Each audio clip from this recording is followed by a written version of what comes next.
Videos अच्छे लग रहे हैं तो चैनल को सब्सक्राइब ज़रूर कर देना। आज यहाँ पर मैं पढ़ाने वाली हूँ क्लास 12 की कंपनी अकाउंट, जिसमें मैं आपको आज एक नया टॉपिक, कौन सा topic, share issued for consideration other than cash को एक्सप्लेन करने वाली हूँ। ये कंपनी अकाउंट का पहला chapter accounting for share capital के अंदर आने वाला टॉपिक है। इससे रिलेटेड भी हम बहुत सारे प्रैक्टिकल क्वेश्चंस करेंगे, लेकिन आज इस पर्टिकुलर वीडियो में मैं आपको इसको अच्छे से एक्सप्लेन कर दूंगी कि ये होता क्या है। तो वीडियो को स्टार्ट करते हैं। सबसे पहले देखिए, शेयर इशूड, शेयर को इशू किया जाता है, ये तो हमें पता ही है। कोई भी पब्लिक कंपनी जब स्टार्ट होती है तो वो अपनी जो कैपिटल है वो लोगों से कलेक्ट करती है, पब्लिक से कलेक्ट करती है, तो उसके लिए वो शेयर इशूड करती है। फॉर कंसिडरेशन, कंसिडरेशन का यहाँ पे क्या मतलब है? वैसे तो बहुत सारे मतलब होते हैं कंसिडरेशन के, यहाँ पर जो कंसिडरेशन का मतलब है वो है एक्सचेंज, बदले में, ठीक है ना। अदर देन कैश, मतलब कैश के बदले में शेयर इशू कर देना। कंपनी के पास शेयर रहते ही हैं, वो इशू करती है ना, लोगों से बोलती है कि हमारे यहाँ आओ और पैसा लगाओ। तो क्या होता है, कभी कभी कंपनी कैश के बदले में शेयर इशू कर देती है। अब ऐसा किस स्थिति में करती है? ऐसा वो दो स्थिति में करती है। क्या स्थिति होती है? पहली जो स्थिति होती है वो होती है व्हेन परचेज बिजनेस और एसेट्स, और दूसरी स्थिति होती है सर्विस टेकन। ठीक है, अभी हम ये वाली स्थिति को छोड़ देते हैं। अभी हम फर्स्ट वाली देख रहे हैं कि जब वो कोई बिजनेस को परचेज करती है या कोई एसेट्स को परचेज करती है। देखिए, जब कंपनी स्टार्ट होती है तो उसे बहुत सारी चीज़ों की ज़रूरत होती है। वो कभी किसी कंपनी को या दूसरे छोटे मोटे बिजनेस को ख़रीद भी लेती है कि वो अपनी कंपनी को बड़ा बना ले, या उसे एसेट्स की भी नीड होती है, इसके लिए वो एसेट्स को भी परचेज करती है। जब वो ये सारी चीज़ें करती है तो उसे चाहिए होती है कैश की नीड, बट इनिशियल लेवल के पर कंपनी के पास कैश तो होता नहीं है ज़्यादा। तो कंपनी के पास क्या होते हैं? कंपनी के पास होते हैं शेयर्स। तो कंपनी जब भी वेंडर से, वेंडर कौन है? बेचने वाला, जिससे हम सामान खरीद रहे हैं, जैसे एसेट्स खरीद रहे हैं या बिजनेस खरीद रहे हैं, उसे क्या कहा जाता है? उसे कहा जाता है यहाँ पर वेंडर। जब भी हम वेंडर से कोई बिजनेस खरीदते हैं या कोई एसेट्स खरीदते हैं तो उसे जब हम कैश नहीं देते, उसके बदले में हम उसे शेयर्स दे देते हैं, तो उसे क्या कहा जाता है? Share issued for consideration other than cash. मतलब कोई सामान खरीदने के एक्सचेंज में उसे अपने शेयर दे देना। क्लियर हुआ? अब जब वो कोई बिजनेस खरीदता है या एसेट्स खरीदता है तो दोनों की ही कंडीशन अलग होती है। कि जैसे सपोज उसने सबसे पहले क्या खरीदा, हम इसमें ये देखते हैं व्हेन परचेज ऑफ एसेट्स। ठीक है, वो एसेट्स खरीद रहा है, तो ऐसी स्थिति में वो क्या एंट्री करेगा?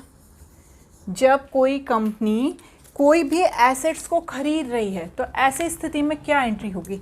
ऐसी स्थिति में एसेट्स तो कंपनी के पास आ ही जाएगी, तो एसेट्स अकाउंट को मैं डेबिट कर दूंगी, और जिससे खरीद रहे हैं टू वेंडर्स अकाउंट उसको मैं क्या कर दूंगी? क्रेडिट कर दूंगी। क्लियर? अब इसी में दूसरी कंडीशन बन सकती है। क्या कंडीशन बनेगी इसमें? कि जब वो कोई बिजनेस खरीद रहा है, व्हेन परचेज ऑफ बिजनेस, जब वो कोई बिजनेस खरीद रहा है। अब जब कोई बिजनेस को कोई भी कंपनी खरीदती है तो सिर्फ बिजनेस को नहीं खरीदती, उसकी गुडविल को भी लेती है, साथ ही साथ उसकी लायबिलिटी को भी लेती है, उसके रिजर्व को भी देखती है, इन सारी चीज़ों को देखती है। हमने पढ़ाई है ना अपनी जो अकाउंटिंग फॉर पार्टनरशिप फर्म के जितने भी हमने चैप्टर्स पढ़े थे, उसमें हमने पढ़ा था कि कोई भी बिजनेस में गुडविल भी होती है, कैपिटल रिजर्व भी होता है, लायबिलिटी भी होती है। तो जब कंपनी कोई भी बिजनेस को खरीदती है तो उसके साथ एसेट्स तो आती ही है, साथ ही साथ गुडविल भी आती है। तो assets account debit, goodwill account debit, और जो चीज़ देते हैं उन्हें क्या कर देते हैं? क्रेडिट कर देते हैं। तो to liabilities account, to vendor, vendor कौन होगा? जिससे हम खरीदेंगे, vendors account, and to capital reserve account. ये किस स्थिति में होगी? जब हम कोई बिजनेस खरीदेंगे, ठीक है ना। तो ये खरीदने की एंट्री होती है इन दोनों ही कंडीशन में, ठीक है ना। ध्यान रखिएगा, इन दोनों ही कंडीशन में, चाहे आप बिजनेस खरीद रहे हो चाहे आप एसेट्स खरीद रहे हो, इन दोनों ही कंडीशन में, दोनों ही कंडीशन के लिए यहाँ पर मैं नीचे 2 एंट्री बताऊंगी कि जब हम इन दोनों ही कंडीशन में एसेट्स को खरीद लेते हैं या बिजनेस को खरीद लेते हैं तो हम उसे क्या करते हैं? हम उसे करते हैं इशू शेयर, ठीक है ना। शेयर इशू करते हैं ना। तो जब हम शेयर इशू करते हैं तो वो 2 तरीके से किए जाते हैं, issue of share at par and issue of share at premium, ठीक है। मतलब प्रीमियम पर भी हम उसे शेयर इशू कर सकते हैं, क्योंकि पहले तो हमने उसका सामान खरीदा, उसकी एंट्री हुई ना, assets account debit to vendors account, ये एसेट्स खरीदने के लिए। और यदि बिजनेस खरीद रहे हैं तो assets account debit, goodwill account debit to liability to vendors and to capital reserve. तो ये किसके लिए? कोई भी बिजनेस खरीदने के लिए। अब जब हम उसे शेयर दे रहे हैं, शेयर इशू कर रहे हैं, तो हम उसे जो प्राइस है शेयर का उसी पर दे सकते हैं। साथ ही साथ यदि हम चाहते हैं कि उसे प्रीमियम पर हम शेयर दें तो हम वो भी दे सकते हैं। तो यदि क्वेश्चन में दिया है issue of share at par, तो सिंपल से आपको एंट्री करनी है वेंडर अकाउंट डेबिट, ठीक है, आप नोट करते जाइए, टू शेयर कैपिटल। ये पार की एंट्री हो गई। और यदि हम प्रीमियम पर कर रहे हैं तो vendors account debit to share capital to share premium.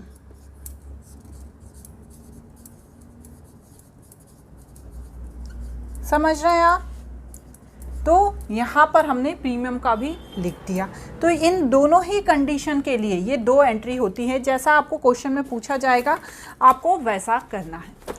तो ये क्या हो गया? जब कोई हम बिजनेस या एसेट्स परचेज करते हैं। अब इसमें सेकंड कंडीशन क्या दी है? Service taken. इसे आपने नोट कर लिया ना? ठीक है, मैं इसको मिटा देती हूँ वेंडर को। वेंडर तो समझ में आ गया आपको क्या होता है। अब नेक्स्ट क्या है? Service taken. सर्विस टेकन क्या होता है? देखिए, जब भी कोई कंपनी स्टार्ट होती है और बिल्कुल इनिशियल लेवल पर होती है, मतलब जब सिर्फ उसके बारे में सोचा जा रहा है कि हमें कंपनी को स्टार्ट करना है, तो कुछ लोग कंपनी को बिल्कुल इनिशियल लेवल पर स्टार्ट करने में हेल्प करते हैं। तो वो लोग कौन कहलाते हैं? वो लोग कहलाते हैं प्रमोटर्स। बात ध्यान रखिएगा, प्रमोटर्स। वो लोग कौन कहलाते हैं? वो लोग कहलाते हैं प्रमोटर्स। अब ये जो प्रमोटर्स होते हैं ना, ये एक आइडिया देते हैं किसको? कंपनी को, कि भैया इस तरह से कंपनी स्टार्ट करना है, इस तरह से काम करना है, इस तरह से शेयर इशू करना है। तो ये सब चीज़ें इन सब चीज़ों में कौन हेल्प करते हैं? प्रमोटर्स। कोई ज़रूरी नहीं है कि वो कंपनी के डायरेक्टर्स में शामिल हो, बस वो इनिशियल लेवल पर कंपनी को स्टार्ट करने में हेल्प करते हैं। जब वो इस तरह की कोई हेल्प करते हैं तो भैया वो हेल्प करने के बदले में कुछ ना कुछ तो लेंगे ही, कुछ ना कुछ तो लेते ही हैं ना वो। तो जब वो हमें हमारे कंपनी को स्टार्ट करने में हेल्प करते हैं, हमें सर्विस प्रोवाइड करते हैं, तो हम उसके बदले में उनको जो चीज़ देते हैं वो इशू ऑफ शेयर होती है। ठीक है ना? यहाँ पर हम कैश की तो बात ही नहीं कर सकते, क्योंकि हम कैश दे ही नहीं रहे हैं, हम दे रहे हैं शेयर्स। ठीक है? तो यहाँ पर जो सर्विस टेकन की भी 2 कंडीशन होती है। पहली होती है, मैंने बताई दी, प्रमोटर्स की, issue of share to promoters. ठीक है, पहले हम ये वाली कंडीशन समझ लेते हैं जो मैंने अभी आपको बताई, कि प्रमोटर्स वो लोग होते हैं जो इनिशियल लेवल पर हमारी हेल्प करते हैं। जब वो हमारी हेल्प करते हैं, हमें अपनी सर्विस देते हैं, तो वो उसका चार्ज लेते हैं। जब वो चार्ज कंपनी द्वारा उस प्रमोटर्स को चुकाया जाता है तो उन्हें क्या कहते हैं? इनकॉर्पोरेशन एक्सपेंसेस या प्रीमिलरली एक्सपेंसेस। तो इस यहाँ पर जब हम वो एक्सपेंसेस चुकाएंगे किनको? प्रमोटर्स को, तो मैं यहाँ पर जनरल एंट्री करूँगी इनकॉर्पोरेशन और preliminary expenses account debit to promoters account. ठीक है, टू प्रमोटर्स अकाउंट क्यों किया? क्योंकि भैया ये जो खर्चे हो रहे हैं वो किसके हो रहे हैं? प्रमोटर्स के हो रहे हैं। ठीक है, पहली एंट्री ये हो जाएगी। अब जब मैं प्रमोटर्स को इन खर्चों का पैसा देने की जगह शेयर दूंगी तो मैं उसकी एंट्री क्या करूंगी? प्रमोटर्स अकाउंट डेबिट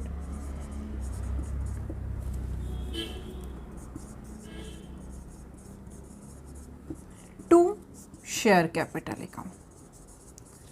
ठीक है, और जो मैं पैसा दे रही हूं वो मैं यहां पर लिख दूंगी। बहुत सिंपल सी एंट्री है।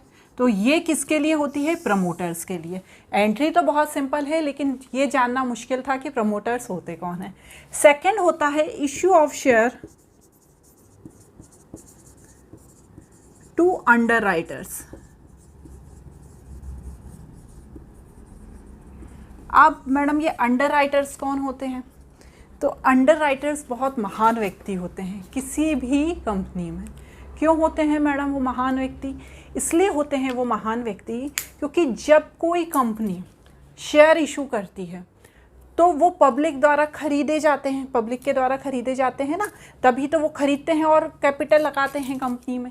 लेकिन कभी कभी क्या होता है ना, कंपनी जो रहती है उसके मन में थोड़ा सा डर रहता है कि यार मैं पब्लिक से पैसा मांग रहा हूँ, पता नहीं पब्लिक देगी कि नहीं। मैं शेयर तो इशू कर रहा हूँ लेकिन पता नहीं कंपनी उसमें पैसा इन्वॉल्व करेगी कि नहीं, देगी कि नहीं।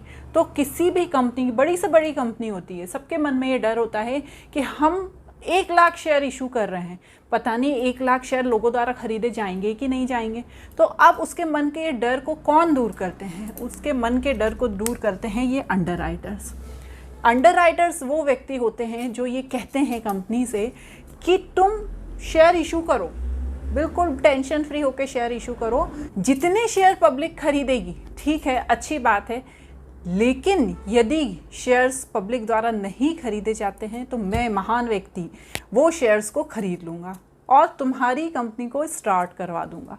ठीक है ना। तो अंडरराइटर कौन होते हैं? ये वो लोग होते हैं जो एश्योरेंस देते हैं किसी भी कंपनी को कि तुम ये इशू करो शेयर्स को, लोगों द्वारा यदि नहीं खरीदे गए तो मैं तुम्हारे शेयर्स खरीद लूँगा और कम से कम 90% शेयर्स में तुम्हारे पूरे हो जाएंगे। जो कंडीशन बन रही है कंपनी एक्ट 2013 की वो मैं कंप्लीट करवा दूंगा।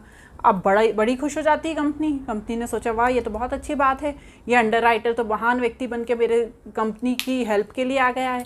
लेकिन ये महान व्यक्ति ऐसे ही नहीं बोल देता है, वो उसके बदले में कुछ कमीशन चार्ज करता है। ठीक है ना, वो शेयरとले ही रहा है, साथ ही साथ वो कमीशन भी चार्ज करेगा। तो जब वो कमीशन चार्ज करता है तो उसके लिए एंट्री होती है underwriting commission account debit to underwriter. ठीक है ना, ये इसी को देंगे ना हम पैसा, और जब हम पैसा नहीं इसको देंगे हम शेयर। ठीक है ना, यहाँ पैसे की तो बात ही नहीं होनी है, इसको देंगे हम शेयर। तो जब हम इसको शेयर देते हैं तो अंडरराइटर सेकेंड एंट्री होगी डेबिट टू शेयर कैपिटल। तो ये क्या हो गई, शेयर को इशू करने की एंट्री किसको? अंडरराइटर्स को। तो आई होप आपको ये टॉपिक क्लियर हो गया होगा। इसमें मैंने सारी चीज़ें डिटेल में समझा दी है। इसके क्वेश्चंस भी एग्ज़ाम में अधिकतर पूछे जाते हैं। कोई भी कॉन्सेप्ट को समझने में प्रॉब्लम हो रही हो तो आप मुझे कमेंट बॉक्स में कमेंट कर सकते हैं। आज के लिए इतना ही, बाय बाय।